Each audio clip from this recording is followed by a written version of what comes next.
Burada iki şəkil haqqında söhbət az getdi. Mən dünənləri Akif müəllimə xahiş elədim.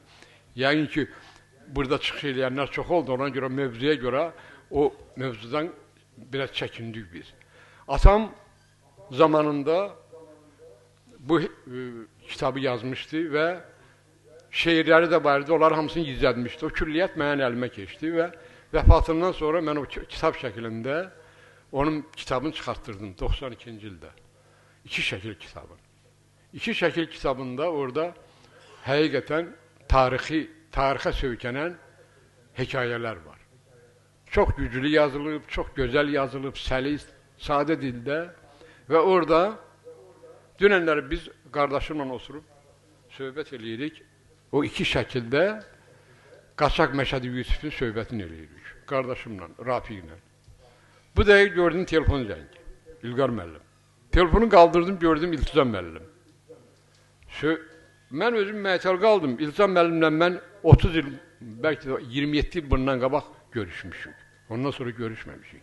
Yəni onun telefonu məndə 050 kimi yox, hələ 250 sonra nümerəsi kimi qalmışdı.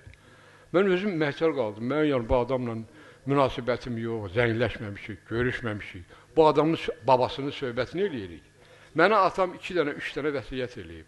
O vəsiyyətlərdən biri də Qaçaq Məşədi Yusifin, o hekayədə olan Qaçaq Məşədi Yusifin filminin çəkilməsi. Mənə dedi ki, sənin gələcəkdə imkanların olacaq. Olsa bu filmi çəkin. Əbdülü də çağırdı, Əbdülü o rejissor kimi. Ona da tapşırdı, dedi, dayı, mən indi şəxs mal xatayını çəkirəm, xəstədir bir gün gələ bilmədi bura.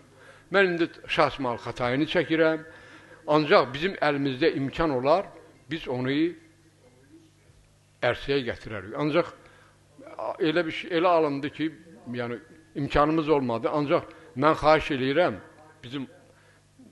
bizim cəmaatdan, bizdə iş adamları da var. Əl-ayaq eləyib o filmi çəkmək lazımdır.